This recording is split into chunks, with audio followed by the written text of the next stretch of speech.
All right, let's take a look at some of the things you need to be doing today in today's current market to increase your productivity.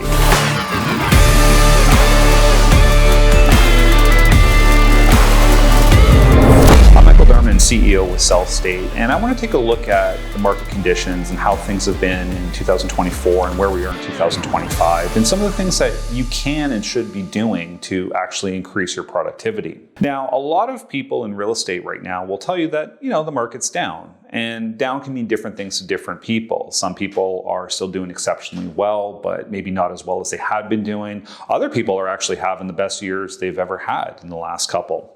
So let's take a look at the situation in kind of a broader scope and maybe give you some suggestions in the event that you're one of those people that maybe things are down a little bit and you're looking at opportunities, or you're looking for opportunities or other solutions. So the first thing we have to understand is market conditions in a whole and how that kind of affects individuals. And when we look at situations, we can see that some people who are in the real estate industry do incredibly well when the market is booming, when the market is up, as they say, when the market is really hot, right? So we'll see agents that have just exceptionally amazing years when things are really booming. At the same time, when markets are down, we also see some agents that have just absolutely exceptional years.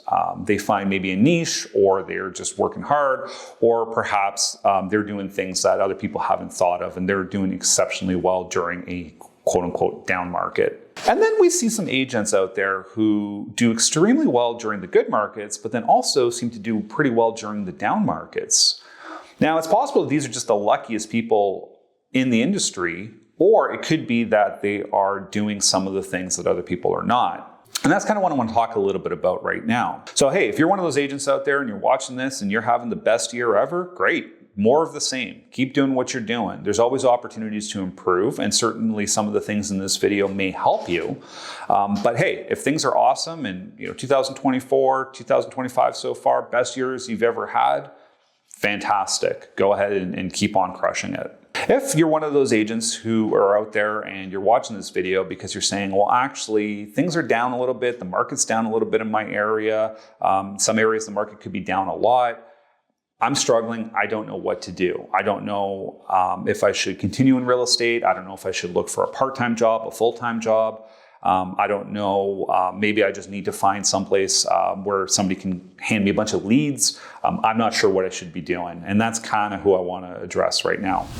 So the first thing you have to really decide is, why are you in real estate, and do you enjoy being in real estate? And if the answer to the second part of that is yes, I love real estate, I love the industry, I love being in it, I love working with clients, well then great. You should do more of that. Why are you in real estate? Only you can answer that. Different people have different reasons for being in the industry. A lot of times it's maybe more freedom and flexibility.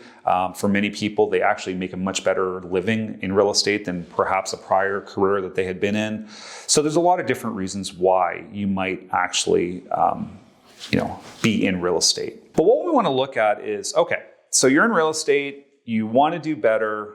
Perhaps you're not having the year you thought you had. And by the way, this isn't just necessarily newer agents. A lot of experienced agents, people who have been in real estate a long time, are saying like, oh boy, I'm not having the best of year. What can I do? Well, what you need to do at this point is take a look and be very honest with yourself. And the first thing you want to look at is the effort putting in, right? So some of you are putting in an absolute ton of effort. In fact, some of you are putting in more effort than you've ever put in before, and you're just not getting the results, and that's a bit of a struggle. So if you are putting in effort and you're honest with yourself, then that's an important checkbox. We've hit that mark. Other people are honestly not putting in as much effort as perhaps they should be. Maybe they're looking at things and saying like, well, I only do this part-time. Okay, well, fair enough, right? So it's up for you to determine your level of effort, but it's always important to be honest with yourself about how much effort you're putting in. Now, let's assume for the most part that most of you watching this, if not all of you watching this, are in fact putting in a really strong and solid effort. Fantastic, that's great, and that's very, very important. So now what we need to look at is, okay, the market has changed. And that's a thing with markets. It's part of the nature of markets. Markets will make adjustments. Markets will make changes. Markets will go up. Markets will go down. Sometimes internal factors will affect a market. Sometimes external factors will affect a market. So we can all agree, whether you're having an amazing year or whether you're down a little bit or maybe you're struggling mightily, we can agree that the market has changed. So the market has changed. Here's my question to you. What have you changed about your business? What strategies have you changed? What techniques have you implemented that maybe you weren't implementing before? What coaching are you taking now that maybe you weren't taking before? See, it's great to sit back and say, well, I've been doing ABC for years, and so I know it's going to work, and maybe it has been working, but now the market's changed, and suddenly perhaps ABC isn't working as well as maybe it has in the past. And there are many people out there, and some I've spoken with, who are kind of taking an attitude of, well, I know ABC works because I've done it for some time, and all I need to kind of do is wait for the market to improve, and I know that ABC will kick in again and we will see the improvement and things will be great. Well, in that situation, what you're actually doing is you are being a passenger. You're not being proactive. What you're doing is you're sitting around saying, okay, look, I know how to do this one particular approach. And when the market is at a certain level, I know I succeed and do well. Now that the market is down, I know my approach will still work. But what I need to do is I need to wait for the market to get better and pick me back up. Right? And hey, fair enough. A lot of people are going to do that. But some of you are going to sit around and say, well, I don't necessarily want to just wait around for the market to pick up and get good. Now, when is that going to be? We don't know. None of us have a crystal ball. I've heard both extremes. I've heard people say that we are going to be in the next Great Depression and that things are awful and it's only going to get worse. And oh boy, if you think this is bad now, just wait and see. And I've also seen people out there forecasting that the back half of the year, of this year, 2025, is actually going to be an outstanding year and we're going to see some tremendous upticks. So we don't know, right? And there's a lot of experts and analysts that are arguing both sides of that coin right now. So we don't know. So we can't control that. And we can never actually control the market or outside factors and forces. So we can only control ourselves and how we respond to situations. So let's take a look now at what are we changing. So whatever ABC is, it doesn't mean that aspects of that don't work, or it doesn't mean that the core principles of that don't work. It just means that we maybe need to add D, E, and F to the equation as well. Now, a lot of you are with organizations that have tools at your disposal. And this is a kind of a big one. A lot of the tools at your disposal in a lot of organizations are not actually used, and they're certainly not used to the fullest extent by the people within the organizations. So many agents right now are out there saying things like, I need to find leads. I need to join a brokerage that's going to provide me leads. Now, a lead is just a name and contact information. So a lead does not necessarily equate to a closing. Now, it could be a closing, but it could also be a closing 12 months from now. It could be a closing 9 months from now. It could be a closing 16 months from now. We don't know. So then people kind of get creative with the wording. They'll say things like, well, I don't need leads. What I need is a hot lead, or what I need is a really solid lead, or what I need is a pre-qualified strong lead, right? I've heard all these kind of terms thrown out there. And well, what does that actually mean? Oh, well, I need somebody who's pre-qualified, ready to buy. They already have kind of narrowed down what they're looking for, and I just need to take them out, show them the right property, and let's close the deal. Well, that's wonderful if we're filming an episode for HGTV, but those of us in the real estate industry and those of you that are out there selling know that that's not reality. So leads like that don't necessarily exist in the way that people maybe hope they do. And I've seen a lot of places promise leads and promise all kinds of things. And when you look at the production of the office and the people within, it just doesn't add up. If this office is offering all these hot, strong, pre-qualified, whatever you want to call it, leads, why aren't all the agents just absolutely having screaming success, right? If all we're doing is just going out there and taking orders and bringing people out and getting the contract signed, then why isn't everybody at these brokerages absolutely crushing it? So we know that that's not a situation. The reality of it is leads of any type require nurture and they require time. I've seen it in the past where brokerages have handed out leads and the agents have gone through and, oh, these leads aren't very good. Maybe they get a list of 10, 12 names. They only contact their first few. These leads don't work. These leads aren't great. And they threw a lot of them out. And what the broker found, much to their dismay, many of those names ended up closing deals within the next 6 to 12 months with other organizations because there was no proper follow-up or in some cases no follow-up at all done on those leads, because the people who wanted the leads were looking for an instant gratification. They're looking for, look, I need a deal now. You give me a lead. I'm going to try and go close this, right? Where leads have to be worked. So we need to be realistic when we're out there saying, hey, I just need to find somebody who provides me leads. Now, at the same time, I'm not here to suggest at all that leads are bad or that lead generation isn't a good thing. Quite the opposite. Leads are crucial. Leads are vital. Lead generation is everything to sales. But what I think where the disconnect happens is people sit back thinking, hey, I just need somebody to hand me business, as opposed to I need to go and create business. And of course, it's the cliche of, give somebody a fish, you feed them for a day, teach somebody how to fish, and you feed them for life. And getting back to the point I was going to start making is a lot of organizations have tremendous tools in place. And what you need to do is take a look at what your organization is offering. Now, some of you are with organizations that really don't offer much of anything, and fair enough. Maybe you need to look at acquiring some tools for yourself. Maybe you need to look at an organization that has tools. Or maybe you need to have a conversation and figure out, well, okay, what is it I'm missing that I should be able to acquire, whether I have to go out and get it personally or whether I can join an organization that has it. Now, for many of you, you are with organizations that do have tools. And one of the things that often happens is we look at these situations and say, okay, my brokerage offers me a CRM, for example. I don't understand how me sitting at a computer and clicking all day is going to suddenly transform my business. Well, yes and no. Sitting at a computer and clicking all day, of course, is not going to, you're not going to sit down on a Monday and click all day, so to speak, and then on a Tuesday, you're going to have more business than you know what to do with. But what a CRM can do is start nurturing leads. It can start working for you in the background. If your business is down and you're working as hard as you possibly can and you're saying, I need more business, well, where's the extra time going to come from? If you're already working as hard as you can and putting in as many hours as you can, it's really not going to be that simple to just say, well, I'm just going to go work an extra 10 hours a day, right? It doesn't work like that. But if you have a good CRM with AI behind it, well, what that can actually do is create more time for you, right? How nice would it be while you're out working with a client or while you're out at maybe one of your kids, picking your kids up from school, your sphere of influence, your closest people, the people that are most likely to do a transaction with you are actually being contacted and nurtured at that very moment. So CRMs are a very, very, very important tool, but the statistics show that the vast majority of people in real estate do not use a CRM. That's just crazy talk. If you go look at the top performing agents, a lot of them are absolutely using CRMs. It's very, very, very important. So that's something you want to look at. What tools are at your disposal? What lead generation tools are at your disposal? What marketing tools are at your disposal? Do you have a website through your company? If you have a website, have you ever looked at it? Have you ever edited it? Have you ever changed anything on it? Are you sure that the photos are, for example, your profile picture? Is it the profile picture you want? Do you even have a profile picture? Or is it just a silhouette because it was a provided website to you and you honestly don't even know how to log into it?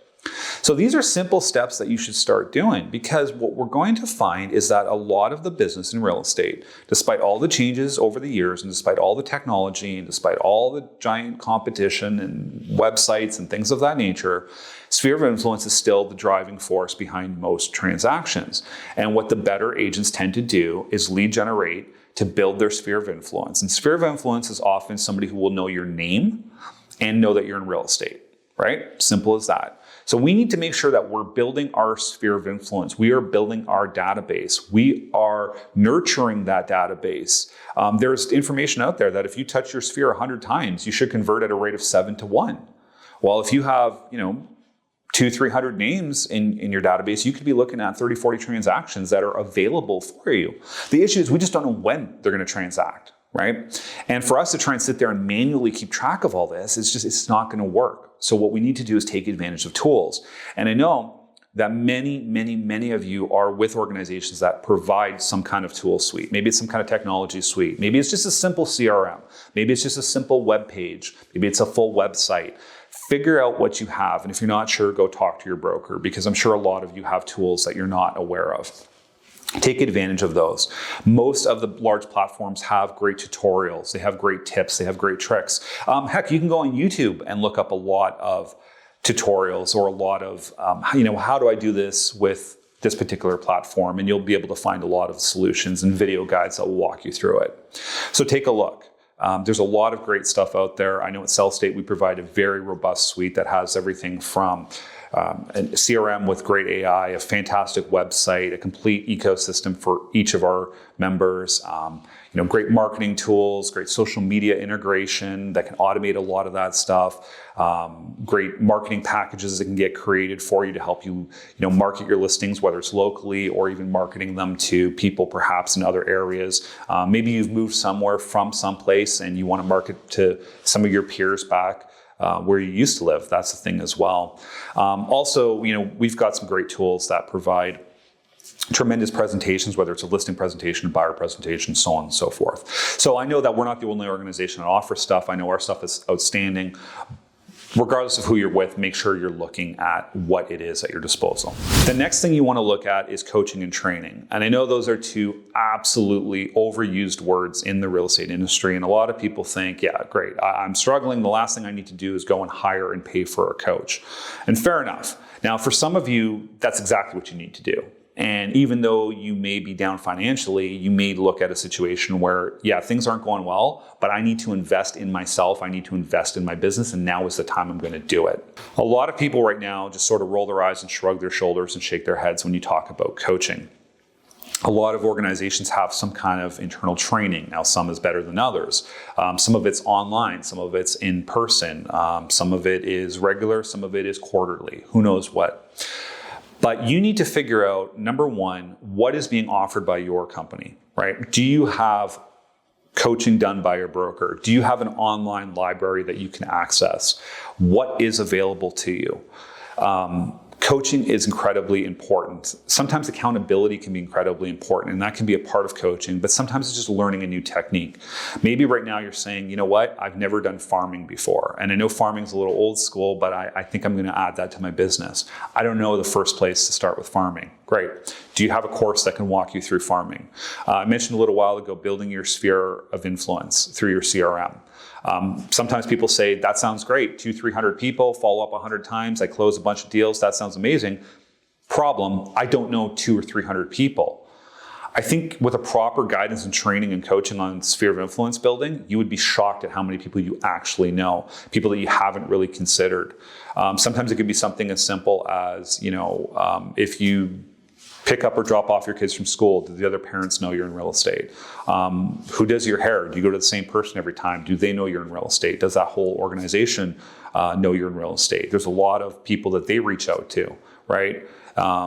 If you work out, if you have a workout buddy, does your workout buddy know that you're in real estate? Things of that nature. A lot of times that list can actually grow quite rapidly. We just don't really know where to look because we've never really thought about it. Right? So I know there's some tremendous coaching out there on sphere of influence. I know we have a tremendous class on sphere of influence. It's the best I've ever seen. But regardless, find out what coaching is there. Sphere of influence is just one example. Farming is one example. There's many other. There's lead conversion, buyer lead conversion, online lead sourcing, online marketing, all kinds of different courses that are out there. You need to figure out what is at your disposal. And if you find you're with an organization that does not have anything at your disposal, maybe they don't have any kind of coaching or any kind of training or any kind of online library, well, then what you're going to need to do is go get yourself a coach, go find some online coaching somewhere, or you're going to have to take a look for an organization that can provide you stuff like that. Again, we know it's very important. We provide a robust system, but we need, even if you're with Sellstate, you need to be looking into the tools that we provide. Now, an interesting thing with coaching, a couple months ago, I was at a coaching seminar, and it was very expensive. It was a couple $1,000s per attendee, plus your travel expenses and things of that nature. But they had a good turnout. Now, people in this room, as you might imagine, were some of the biggest producers in the country. And yeah, you might be watching and saying, well, of course, if you can spend $2,000 on a session plus travel, granted, if I had that kind of money to invest, of course I would go to that. And I understand that. And some of you are going to look at that and say that that's just not feasible. Others are going to look at that and say, actually, I do have the funds to do this, and I've just never really considered that that might be something I need or want to do. The point isn't that you need a lot of money to go get coaching. The point is that when the top people in the nation are spending large amounts of money to go see coaches and go see trainers and to go network with peers, what that tells me is that's an important, vital part of their business. So whether you have the budget to invest in a larger event such as that, or you maybe are on a smaller budget, or maybe you don't have any kind of budget to do this, what you need to do is understand that coaching is vital in this situation, and you need to figure out within your means what your options are. And as I said, a lot of organizations, will have options for you. We provide something for everybody as well. Now, the next thing you want to talk about, or we'd like to talk about, which is along the lines of what I just mentioned, are conventions, conferences. Some of those are, large. NAR obviously has a big annual conference you can go to. There's many others. Sometimes your organization will have a conference. I know we have one annual conference as well.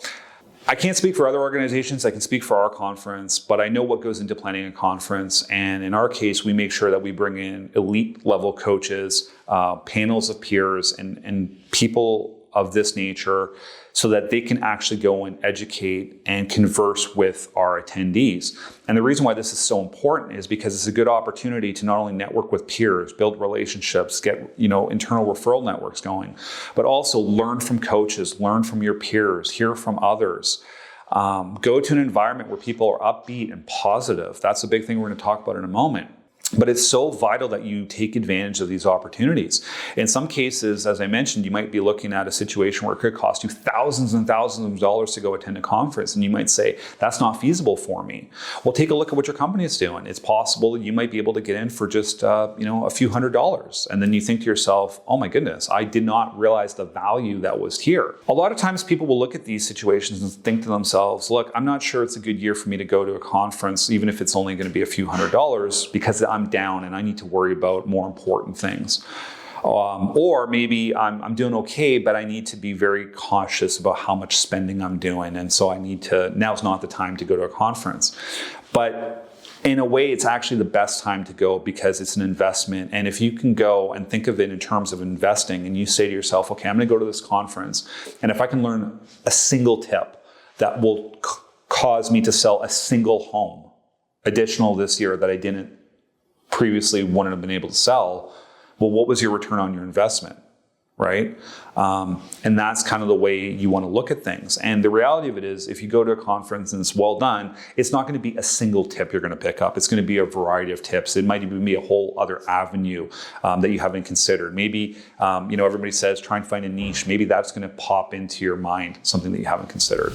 So to kind of recap things we've talked about, when the markets make a change, and that could be a change to slow down, that could be a change to speed up, it's very important that you make a change with your business as well.